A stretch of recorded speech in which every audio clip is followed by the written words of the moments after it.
Welcome to Cause of Craft, the show where we explore the reasons behind why we create and share the process in which we get there. I'm your host, John Tilton. From writers and painters to musicians and culinary artists, we explore a wide variety of disciplines, and this week I'm joined by artist Elaine Tolsma Harlow. We discuss how an audience collaborates with the artist, getting out of your artistic comfort zone, her battle with cancer, and perspectives on teaching. Though her focus is in oil painting, Elaine has also produced works in mixed media and Encaustics.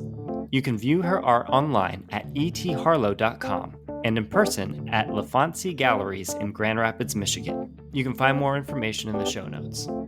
Welcome to the podcast, Elaine. Thank you so much, John, for having me. It's great to have you on. I'm very excited actually to do this interview because you and I are family, and with family, there's always 1,001 things that we're talking about at weddings and get-togethers and when we see each other again. And so sometimes, though, I feel like there's kind of a lack of getting really deep into different things that we work on. So like I actually have a lot of questions that I've thought of over the years before this podcast was even a twinkle in my eye. I had a lot of different things that I thought, oh, I wonder why Elaine does things like this with her art, or I wonder what the story behind this is. And so I'm actually really excited to have an official reason to ask you all these questions that I've thought of for a few years now. Yeah, it's hard to get into the nitty gritty when there's 8 million other things to be talking about and people around. So this is fun. I'm excited to do this. What led you to painting as the art form that you wanted to pursue? I feel like in some ways it chose me because I've always done artwork. I don't ever remember a time in my life where I wasn't creating. I mean, from crayons to Play-Doh to whatever. But I was first introduced to oil paints, probably paint by number as like a 10-year-old. And then I took some art classes and I started getting serious about it. And oil paint just has always resonated with me. I swear I have oil paint running through my veins. When I was in college, I took some 3D classes. My college professor actually asked me if I plan on pursuing this. And I said no. And he goes, that's probably a good idea. So it's just always been two-dimensional world for me. And so almost always painting, but drawing gets pulled in there quite often also. You said it was a professor that pointed this out to you, that you should probably think about pursuing it more seriously? No, when I was younger, I took some art classes, private art classes actually, and I just really fell in love with art and just everything about it. I grew up in a house that we visited, the Milwaukee Art Museum. We lived right outside of Milwaukee, and my parents brought me there, and I was exposed to at a very young age artists like Georgia O'Keeffe, Mark Rothko, and people like that. And I learned the art lingo quite early on. And then when I started becoming more serious in my teen years and knew this is the pursuit I wanted to have in life, it just all the worlds kind of aligned. And I knew I wanted to do this in college. But in college, I discovered I didn't have the chops for 3-dimensionality. So it was just 2-dimensionality for me. I see. Okay. But there's actually a lot of almost like a 3-dimensional aspect to your 2D art because there's like a lot of texture happening. Sometimes in some of my work there is. I've kind of branched out from doing just oil paints to doing something called Encaustics. And Encaustics is working with wax, working with heated wax and pigment. And you kind of build up layers and you scrape them down. And that is very textural.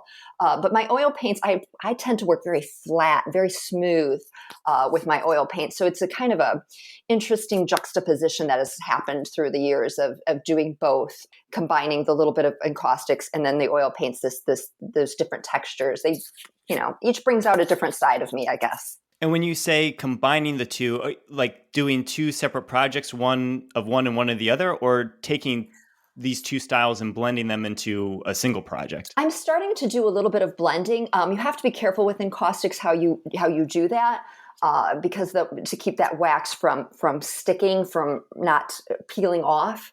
But I kind of left just doing Encaustics, which really was the last few years. And then when the pandemic hit, I put away my heat stuff for the Encaustics and I picked up my paintbrush again. And I was strictly doing just oils again. And I don't know why. You can ask me why. And it'll be, I don't know, it was a feeling. It was a comfort thing. I don't know. And so I went back to just oil paints. And just recently, I've been kind of exploring what does it look like to work with them combined. But Encaustics, so I'm on your website now, kind of reading a little bit about this. Yep. It says your process is laying down wax, melting, and then scraping it down repeatedly to inform a final piece. Is that Yes. That's the Encaustics that it's talking That about really there? is. You can just use a pancake skillet, and you can melt down wax mixed with resin.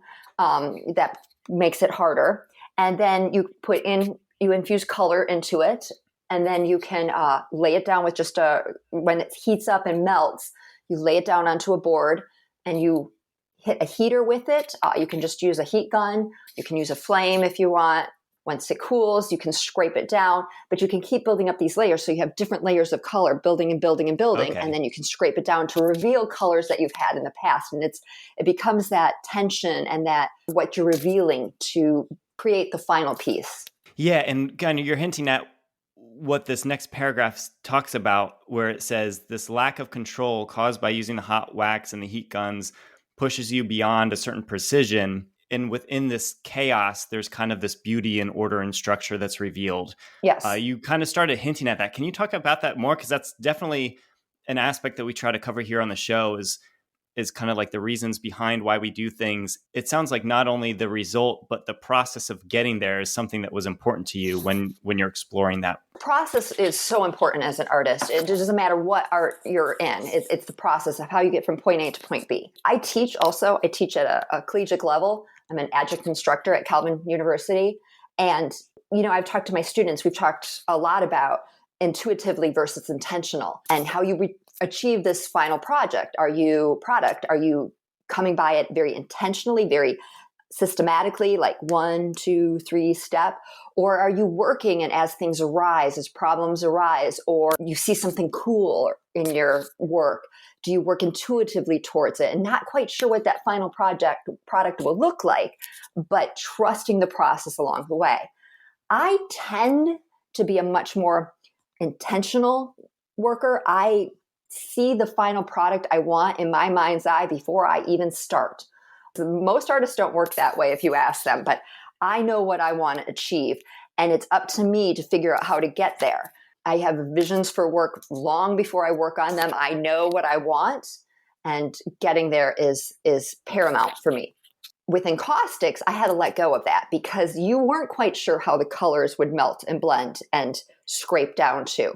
I had an idea of what I wanted to achieve, but I had to let go of a lot of that control that I had in past with just straight oil paint. And it became much more free form, and that letting go was terrifying at times. And so maybe that's why I'm back to oil paints as the shutdown started, because I was able to control things again. And in some ways, it's my happier spot because maybe I am a control freak. Maybe I'm learning these things about myself. But it's how do I get to that final step? And with Encaustics, I had to let that go. And with oil paint, I am much more in control. I know much more how to do this and how to get to that point. Yeah, so that's actually really interesting to me because I see a lot of how I approach things mirrored in that. I don't know, again, if that's because there's some family DNA, at work there. But like you mentioned, having that vision of what you want beforehand, I have that. But I've been surprised in my writing that when I don't know, like when I get to a turn where I'm like, oh, wait, I didn't think about this, I find that something new comes out when I explore that and kind of letting the spur of the moment dictate how the story is affected. I found a lot of value in that. And I don't know if that's just part of the growing process. And at some point when I have a little bit more establishment in my own writing, if maybe like you, I'll go back to something that I have a different comfort level with because now I've learned new skills from being out of my comfort zone. But it's interesting that you mentioned how you approach a painting because I felt some similarity into how I approach writing or how I like to approach writing, but then being challenged by kind of a different technique or just by the process of doing it. Oh, absolutely. There's a lot of overlay between different arts, and yeah, writing, theater, music, I've been following your Instagram and seeing your new works of art. You've been working on these flowers. If I get this wrong, it's not because you aren't drawing them accurately. It's because I don't know my flowers well. which my dad will be certainly upset about. He'll be a little disappointed in you. But I believe they're peonies. Is this correct? Okay, they are. Yeah. So you've been drawing a lot of peonies lately, and they're absolutely beautiful. And you can see this over on your Instagram, which we'll have linked in the show notes. But one thing that stood out to me, both about these current works and also in the past, you've done these bird's nests, which I'm sure I'll ask you more about in the future. But I've noticed that you'll kind of revisit a similar idea, almost like you're working something out through iterations, because you have multiple takes on like a similar subject. I tend to stick closely to my subjects. Like over the course of my career, I really have had very few deviations. I've done a lot of flower works. You've talked about the nests, that those have been very important in my work. I had a series of butterflies, and then the Encaustics was much more, it was abstract, which was also very different for me. So glad I did it though. Abstract is so much harder than people think it is. And then now I'm back to these realistic flowers. So it's kind of like coming full circle. And I just don't tire of the subject. For me, I like to stay close to what I know. And once again, I think it's a comfort thing. But there's so much, you can get so much out of these. These flowers are not just flowers. They're symbols of so much more. I'm symbols of strength or whatever. But for me, I think I've been trying to understand why these flowers during the pandemic. I just started creating them. It was a spontaneous thing, and I don't know why, but I also turned 50 during the last year, and so there's something about beauty, fading beauty, changing beauty, that I think all started lining up for me. And so these flowers I sometimes leave alone, and the painting is just the peonies. And I use the peonies because there's lots of petals. I love the depth and the richness to them. They're not just a straightforward flower. There's all these folds and little undiscovered parts of the flower that I spend the time looking. I mean, I spend mind-blowing hours on this. It's stupid sometimes. I think, why? I have no patience for anything in my life, but you sit me in front of a painting and I can be still for hours upon hours on end. I have to actually remind myself to get up and stretch. But I added these targets over at some of them, and I've angered some people in doing that because I had this beautiful flower, and then I actually take sandpaper to my painting to scrape parts of it down, and then I add graphite over it and wax, and I build a target over the flower. And you'll have to, it's so hard talking about a visual thing on a podcast in terms of, now you can't see that, but go on my Instagram and you can see that. And I showed it to the art history professor at Calvin, and he's like, so are you weaponizing beauty, or are you making violence more beautiful? And he put me on my heels when he asked me that, because I'm like, yes, that is it. Something about beauty and the target. We are targeting beauty. I finished this last one this week with Afghanistan, and the news story was that they closed the beauty shops in Kabul. And I thought, those poor women. I mean, beauty shop is a very minor thing, what's going on with them, but they're making them retreat and hide and hide. And so their beauty has been targeted, and it just lined up so perfectly. And so there's something about this pandemic with masking and with, which I'm very pro-mask, that's not the problem. This hiding, this retreat, and turning 50 for me, which is a big deal. It's all kind of lined up with this. And this is where I'm at right now.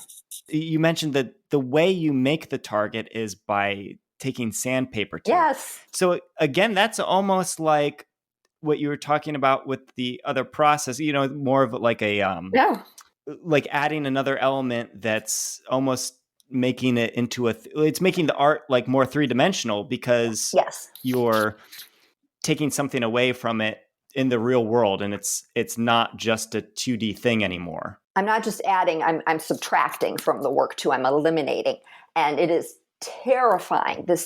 What looks like a final piece. My last 2 Instagram posts were, this looks like it's done, but wait, I'm gonna do something. I'm gonna manipulate this image because I had to. It was not done for me. I had to change it and add this target to it.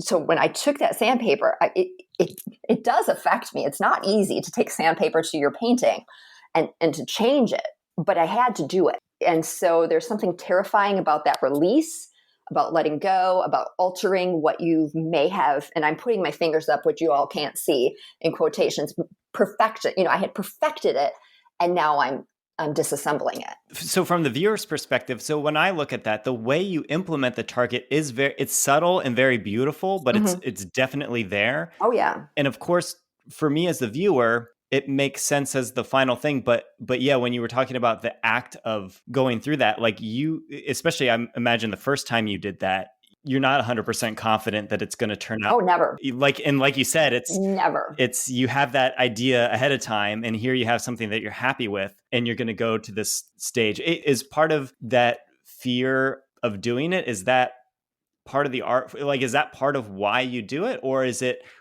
oh, I have to do this for another reason, and I'm going to go through the pain of doing this to get to what I need to do? I think so, and I think that has a lot to do with what I'm saying with the concept about beauty. And beauty isn't always, beauty changes, and beauty is masked, and beauty is hid, and beauty fades, and we can try to cling on to it, but it changes, it alters over a lifespan, over a flower span, over a cultural span. What is beauty? So the process is paramount. It's not just ending at that point and saying, okay, it looks good, it's beautiful, it's done. For me, it's saying, what's the next step then? How can I push this image even further to achieve what I want to achieve with it? It's hard. It's a hard question. And I don't know if I'm always doing it right, by the way. So also the individual who was, again, this was a Calvin professor. Yeah. Okay. So the Calvin professor who's asking you what it is, like what's your angle here? Yeah. Do you ever sit back and have kind of a finalized, like, oh, that's what it meant? Or do you think that it's always kind of up to interpretation that changes over time? It is always up to people's interpretation. And I love when people tell me what they see, because often it's not what I see. And I'm like, oh, okay, I get that. Or, oh, I don't know where you're coming from. But I'm always open to hear what people's responses are. And, I teach that with my students too, is it's not just me doing the painting. It's the baggage that the audience, that the viewer brings. What are they bringing to the painting? And is that response, I ask this in my final critiques, is this what how the viewer responds? How important is that to you? Yeah. And so and that comes from writing a book or composing a song, how the reader responds, how the viewer responds, the listener responds. How important is that to you? That's an open-ended question. Well, we've been talking with different writers and different artists of all types, and a lot of times collaboration comes up, the idea of collaboration. And I don't know if you feel like this too, as a painter who's, again, working hours on end on your own. In my little studio with nobody around me. Yeah, so I can relate to that part of it as a writer. And, there's collaborative parts of the process with like an editor or a cover designer, illustrator, things like this. But it struck me that another big collaborator is really the ultimate collaborator in the end is the person experiencing the work. Yeah. I've had students ask me, can't I just paint and make something beautiful? And my answer is, of course, you can paint for paint's sake. My goodness, yes. But for me personally, and this is just me speaking by myself personally here, my work has to mean something. And I don't know why. It just does. It has to have some other meaning besides just a pretty picture. It needs to, and that can be what other people are bringing in. But I just don't paint for paint's sake. I paint for a purpose. I pray that my purpose, helps other people sometimes. It needs to be resonate with other people. A co-creator with God, however you want to look at it. It cannot just simply be for myself to just paint a pretty picture. Yeah, I really agree with that thought process for the approach to making art, because frankly, it's a huge reason why I started this podcast in the first place, was because I was so interested in why I was writing and thinking about why I was writing. And then I got talking with other people about why they wrote or why they did certain things. And everyone had just a different perspective, but there was there was also a lot that was kind of in sync between people as well. So I thought, well, I really want to know more about why people come to the craft table, whether it be a typewriter or an easel, and why they actually spend all of these hours, because, it's not something that you snap your fingers and it's done. Oh, no. And I think about that with writing too. Like at the end of the day, I'm not going to spend hundreds and countless hours Yep. writing a book if I don't have significant meaning behind. Like that's almost what pulls me through going through the whole process, because otherwise it's too much work to be anything else, to be something that doesn't have any extra meaning behind it. It's almost like well, why would I spend all that time? Well, it restores me, and it restores my humanity, I think, for me personally. I'm a lousy human being without my art. I am. I have to paint. It's linked to me as breathing. I have to paint. I have to create. I'm not the same person without it. Yeah, I've noticed that too. Not about you, but about oh, me. No, my family has noticed it, so it's okay. Yeah, well, my wife has noticed it about me, where if I'm not writing, like something, it just sets everything off too. Like where I'm out of balance, and it really helps me reflect and have a better understanding about myself and the world around me. Absolutely. And so when I find that, oh, I went on vacation, I got out of routine. Oh, this happened, so now I'm out of routine. Well, I better get back into that routine quickly, or else I'm not going to be a fun person to be around. Oh, no, simply not. Yeah, I understand that sentiment. And I think most creators do understand that. They lose a little bit of themselves if they can't, even if it's an hour a week or an hour, just have that little bit of creativity output. Now you started when you were younger. Oh, yes. Because for me, I wonder if it's like that because I started doing it. Like if it became this thing that I need to do because I've tasted how it helps me understand myself, and it made me a deeper thinker in general, or if it's something that I was drawn to because I needed to start writing to process what I was going through. Like, you know what I mean? I wonder what comes first, if it's the need to do it, or if it's the, wow, doing this makes me want to keep doing it more because I'm getting something out of it. And now it's almost like, it's almost someone who has an addiction who, once you take that away, it starts to harm them, I've never known anything but creating in my life. Like, seriously, I don't know what my life would look like. Now, now to do a little switcheroo on you is somewhat sly topics. There was a period of time in my life I did not create, and that was, which is linked to me as the artwork is, when I was 29. I was diagnosed with leukemia and needed a bone marrow transplant to survive. And the subsequent transplant, the chemotherapy, the regimen to go through the transplant, and then 10 years of not great health after that, and little kids in the house. I had a period of 8 years where I really didn't create. And I look back at that. I was on a lot of medication at the time too. It was a very rough time in my life. I had lost a lot of and this has a lot to do with medication. I'm not saying it's just with the artwork, but I lost a lot of my joy in life. I was happy. Things were good. My life was good. But joy was not there. And I think you take away the creative part. I was on these medications. It just robbed me a lot of that. And slowly I brought it back. And the story goes, I have a great gallery that represents me, LaFontsee Galleries in Grand Rapids, Michigan. And they had just taken me on. I think I was there for maybe a year when I was diagnosed. And I came to them and I said, I don't know how long I will be unable to create. And in my mind, I thought it'd be a year. And they said, we are here when you are ready to come back to us. And it took 8 years to do work that was good enough to be back in the gallery. And they took me back with open arms. But I'll never forget that I came with a very small painting. It was an empty bowl. And I brought it to them. And I had brought some other work to them before. And they're like, yeah, not quite there yet, Elaine, not quite there yet. And it was 8 years after the transplant. And she looked at the painting and she said, yep, you're back. And it was the best feeling in the world. And so there was an 8-year gap I didn't paint in my life, 9 years probably total with what happened before.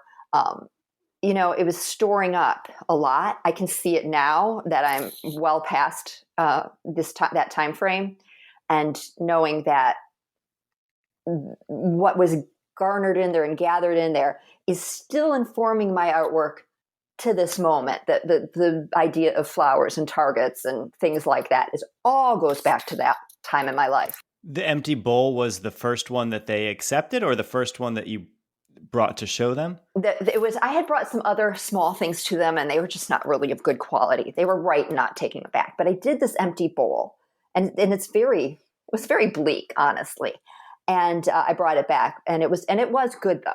And they looked at it and they said, "Yep, you're back. We'll take this." And so I think it was my third attempt at coming back, but it took 8 years, really, truly, for me to be painting at a good level again. And was that very conscious, the empty bowl? Because that's very symbolic about what you've been talking about as well, right? No. I just painted. I just painted. And I think sometimes the symbolism follows. I go with what's in my soul and in my mind's eye. And then sometimes I lay that out first. Then I look back and go, oh yeah, come on, that's exactly what that means. So you were, during that time, though, doing some sort of art? Oh, I was trying. I was failing, but I was trying. It was not very often that I felt like it. And then it was really, really very, very poor quality.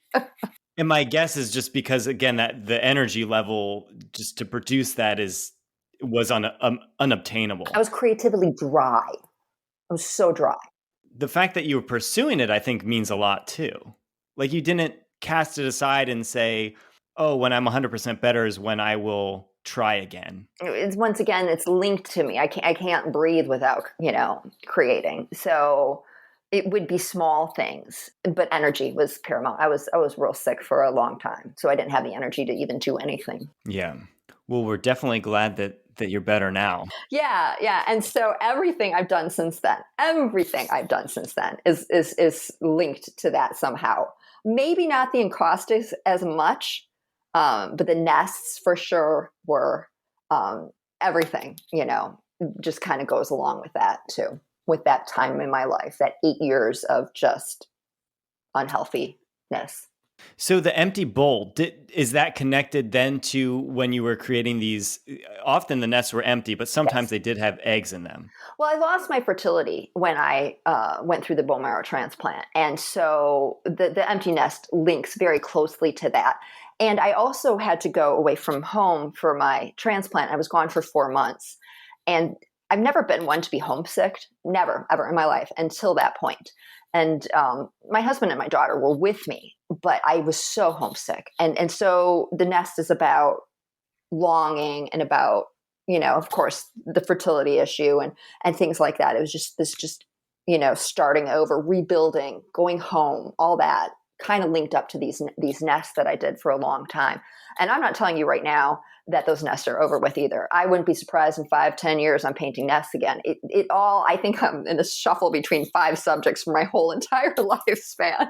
That's interesting. Yeah, like I see again in my writing, I'll see themes that pop up, and I won't always see it when I start out, but I'll see it when I'm finishing up on something and then picking it apart and thinking, oh, wait a second, that's connected to the other book, even though they're completely unrelated. Yep. And then on top of that, like how you were talking about your current art with current events, but almost as like clearly you created the art before the current event happened, but then they were somehow connected. Yes. I've seen that as well happen in my writing where, and again, I don't know if it's something where I'm interpreting the current event through what I wrote, or if it's, again, this weird kind of like spiritual connection to it. But it has been fascinating to me how linked up things can be with art and with the broader world. I agree. It just kind of falls in. It's like you said, it's commenting on what's happening in the world. Is how I process things.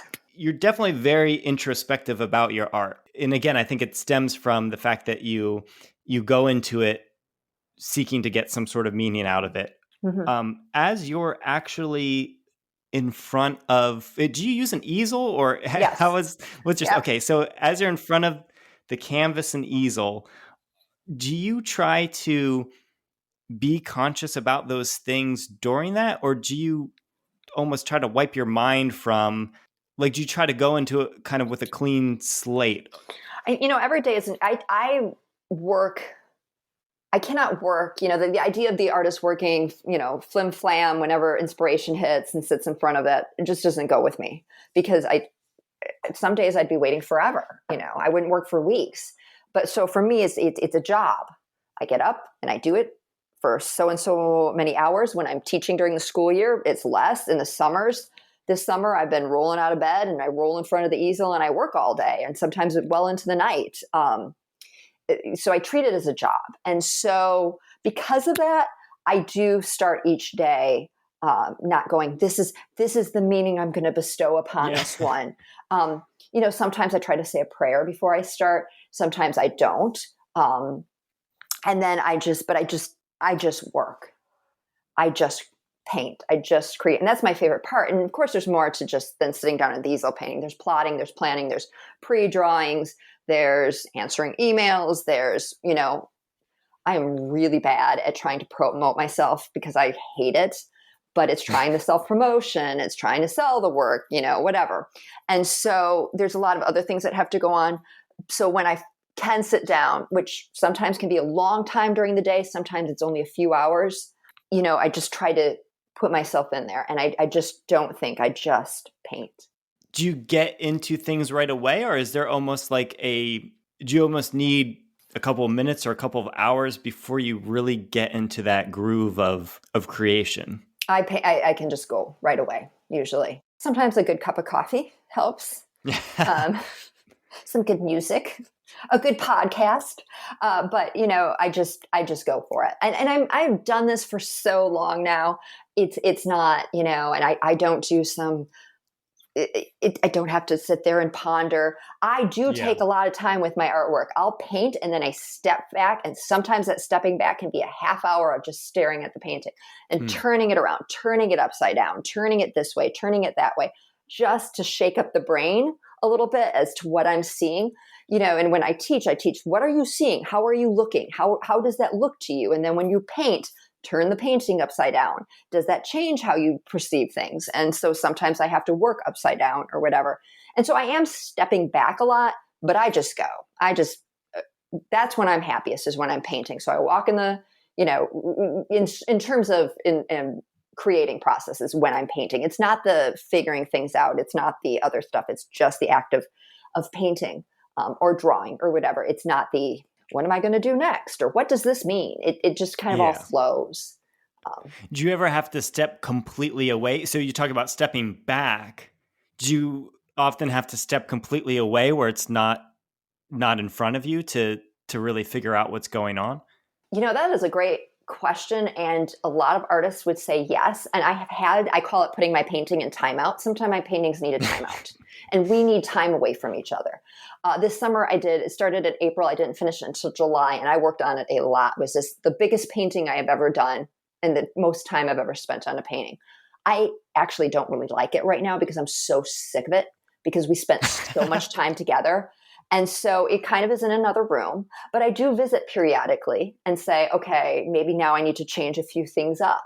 So a lot of times when I think I'm done with a painting, I will put it somewhere else in the house. And so that I pop by and I see it. Oh, okay. Oh, and so something might jar at me, oh, I need to fix this or whatever. A lot of painters, a lot of artists, I shouldn't say just painters, a lot of artists work on multiple things at once.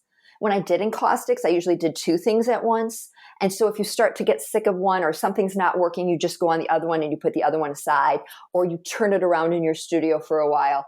I'm pretty much right now, because of the size I'm doing and things like that, I'm generally just working on one painting at a time. But yes, I have put paintings away for months, if need be, to get past a block or to get something that's not right. Or I've scraped them down and started over. That's always scary. And you're talking about the size of this one work. Mm-hmm. So again, it's hard on the podcast to see the work, but you can everybody. See that in the show notes. But one thing that's hard, even if you're looking at it in the show notes or on your Instagram here, When you say large, how large is that For particular me, work? large, and this is not large for everybody. I think this one was 55 inches by 47 inches. I do believe that's the size. It might be a little bigger than that, which is not super large. Many artists work much, much larger than that. But for me and my style, that was the largest I've ever done. So what's like what's the typical size that you're usually working with? I'm a much more comfortable, maybe 2 foot by 2.5 foot. I'm working on a larger one again. So something has happened to me lately, and I'm starting to work larger and more time consuming. Do you think it's because it's almost like a new challenge that you're exploring? Or Oh, yeah. absolutely. Absolutely. And I have a show this fall. And so I'm kind of prepping for that. And I know, once again, I know in my mind's eye what I want to achieve with it. And so it's just, and I think larger works tend to be more impactful.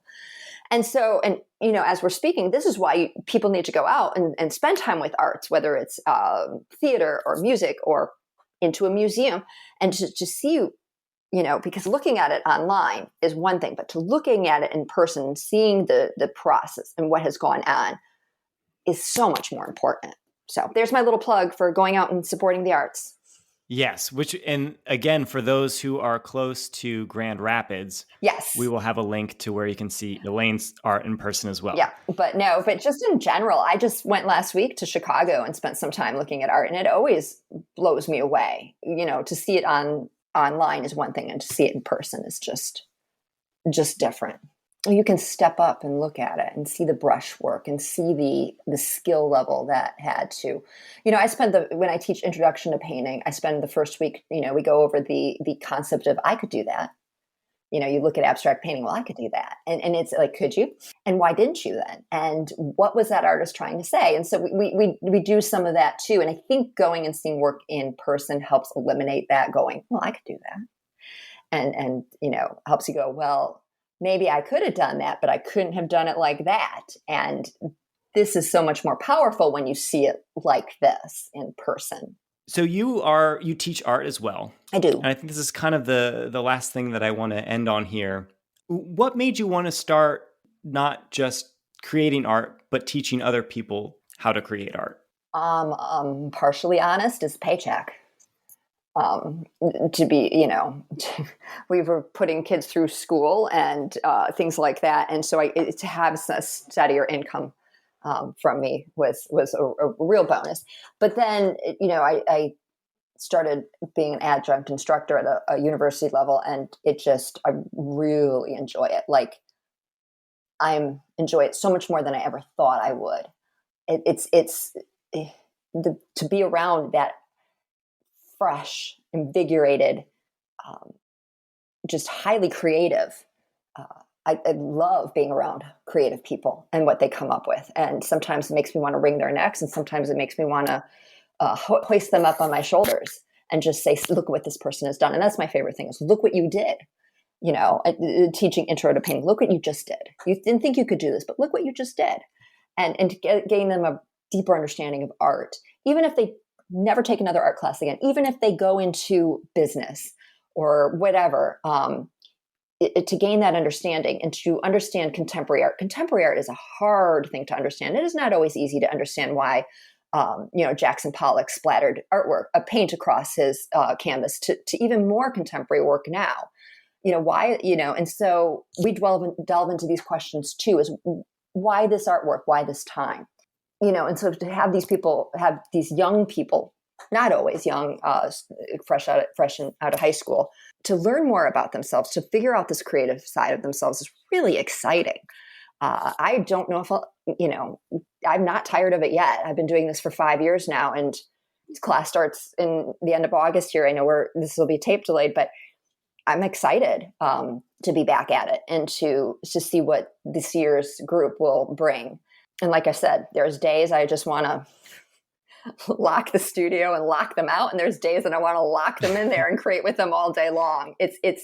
I love that part of it. I love their fresh takes on everything. And to see someone get it, that's why anybody teaches. So you mentioned, students that you have that might not be pursuing art in general, but they're, taking it, whether it be a requirement or it's one of several options to fulfill a requirement. For people who maybe aren't, ready for college yet, or have already been to college and want to dabble in painting or a similar art form, like what would you recommend someone get? Like, is it just like, oh, buy a paint kit and start painting, or is it? Absolutely, 100%. That's exactly what it is. And you can start with a pencil and a piece of typing paper, a piece of computer paper, and just start drawing.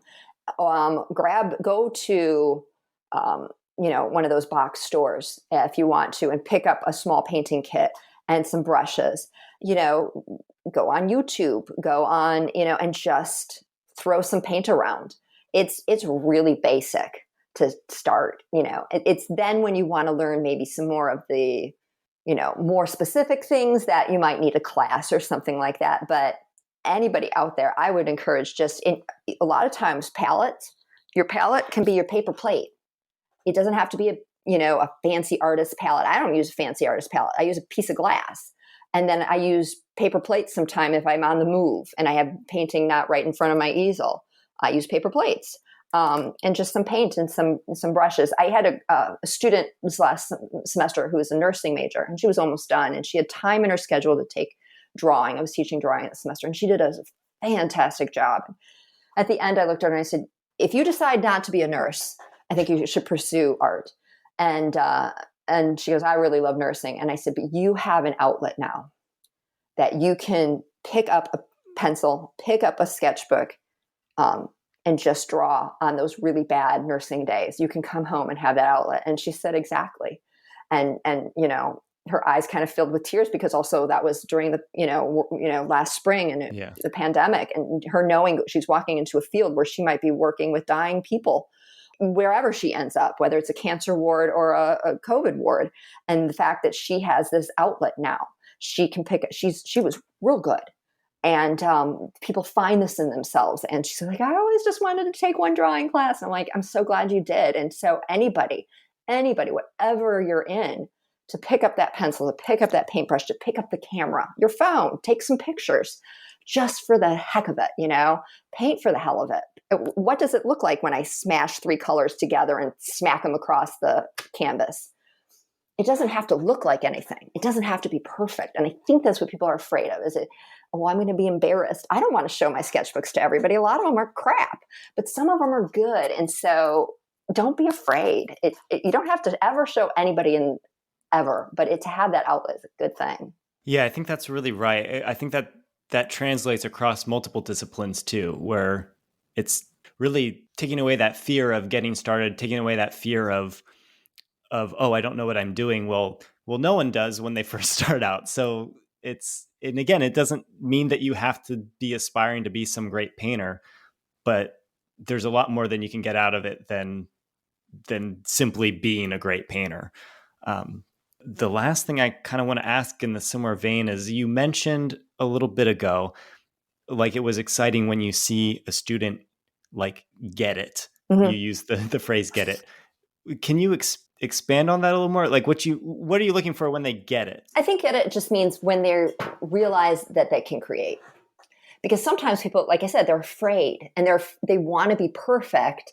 And when they let that go and realize that it doesn't have to be perfect, but it can still be special, and that they get that, or they get how to look at a painting. Some of them, it becomes art appreciation, and they only like things that are, very realistic, that look very much like what they expect art to look at. But then when they look at abstraction, and all of a sudden they get it, they get that there's something more to this. So kind of both of those things. Either they understand their own creative powers, or they understand what's going on in the greater art world too.